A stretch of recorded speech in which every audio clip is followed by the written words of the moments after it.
प्रदेश दू सरकार संग समझौता कयल गेला संगे जनकपुर धाम स्थित जानकी मेडिकल कॉलेज के सिटी अस्पताल में कोरोना बाहेक सब किसिम के इलाज सेवा शुरू भेल छै। करीब एक महीना के लॉकडाउन के बाद प्रदेश सरकार आ अस्पताल प्रशासन बीच समझौता भेला संगे जनकपुर धाम के सिटी अस्पताल में बीमार सभक चहल पहल शुरू भेल अछि। लॉकडाउन संगे विभिन्न अस्पताल सेवा बंद केला बाद बीमार सब समस्या में पड़ैत आयल छल। मुदा सामाजिक विकास मंत्रालय कोविड-19 बाहेक और सब इलाज सेवा कराब जनकपुर धाम स्थित जानकी मेडिकल कॉलेज संग समझौता केला बाद कॉलेज के सिटी अस्पताल में बीमार के चहल पहल बढ़ल अछि।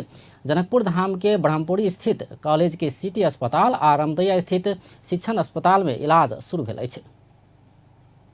हॉस्पिटल में जे छै से एक्सेप्ट कलकन है और बहुत सुंदर इलाज हुनका कलकन है। और इलाज में जे छै से डॉक्टर जे छै से बुझू कि हुनका पूर्व जन्म के जे छै से बेटे के रूप में छन।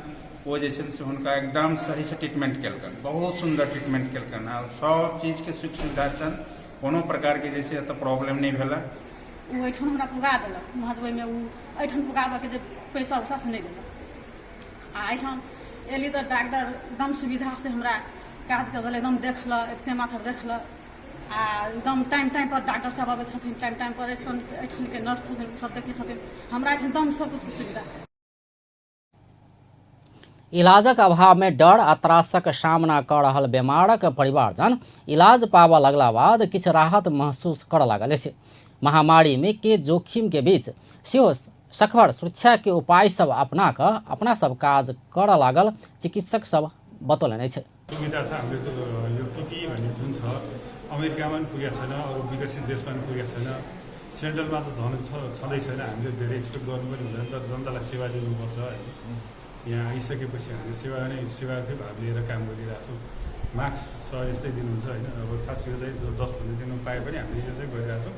ग्लोभ्स लाउँछौँ, नियमित रूपमा हामीले सामानहरू चाहिँ स्टेरिलाइज गर्छौँ। हामीसँग अटोक्लेभ मेसिन चाहिँ यहीँ नै हामीले नियमित रूपमा गरिरहेको छौँ।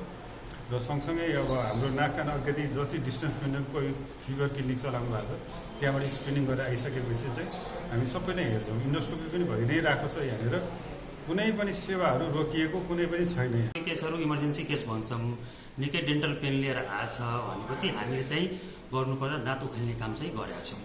तर अरू रुटिन प्रोसिजर जस्तो दाँत भर्ने, दाँत सफा गर्ने, RCT गर्ने, खोल राख्ने, दाँत बनाउने, तिनी प्रोसेसहरू चाहिँ इमर्जेन्सी कन्डिसनमा हामीले मानेको छैनौँ भनेर त्यो हिसाबले चाहिँ अहिलेलाई चाहिँ हामीले टार्ने गरेका छौँ भन्नाले OPD इमर्जेंसी से शल्य क्रिया धरि समेत सरकारी दर रेट में शुरू कयल गेल अछि। संगे NICU, ICU, MRI तथा CT स्कैन सेवा समेत सरकारी दर में भऽ रहल अस्पताल जानकारी देलक अछि। प्रादेशिक अस्पतालमा हाम्रो कोभिडको जति पनि इलाज हुन्छ उता हुन्छ, अनि यता चाहिँ हामी कहाँ जति पनि नर्मल पेसेन्टहरू छ यसको इलाज चाहिँ हामीहरू गरिरहेछौँ। यसमा चाहिँ हामीले पेसेन्टलाई यो स्टाफलाई, नर्सिङ स्टाफ भयो या डक्टर भयो या अरू कर्मचारीहरू नै भयो, सबलाई चाहिँ हामीले PPEहरू प्रोभाइड गरिरहेछौँ। यसको प्रोटेक्सनलाई हामी जिम्मेवारी लिएर यिनीहरूलाई चाहिँ काम गराउनलाई जे गराउनु पर्ने जति सुरक्षा दिनु हामीले दिइरहेछौँ। अनि हाम्रो अहिलेको अवस्थामा पनि हामीले जति पनि अपरेसनहरू हुन्छ त्यो पनि हामीले सञ्चालन गरेका छौँ। कुनै पेसेन्टलाई धेरै इमर्जेन्सी भएको बेलामा अर्थो नै अपरेसन किन नहुनु पर्यो, सर्जरी किन नहुनु पर्यो, CSA किन नहुनु पर्यो, त्यो चाहिँ हामीले सञ्चालन गरिरहेछौँ। 24 आवर त्यो सर्भिस हामीले दिइरहेछौँ। भिन्सर 9 बजे से 3 बजे धरि OPD सेवा दऽ रहल अस्पताल 24 घंटा इमरजेंसी सेवा समेत प्रदान कर लागल अछि। रामदैया स्थित शिक्षण अस्पताल आ सिटी क दुनू ठाम में सेवा सुविधा बढ़ोने अस्पताल के प्रबंध निर्देशक श्री प्रसेठ पांडे जानकारी देलनि अछि।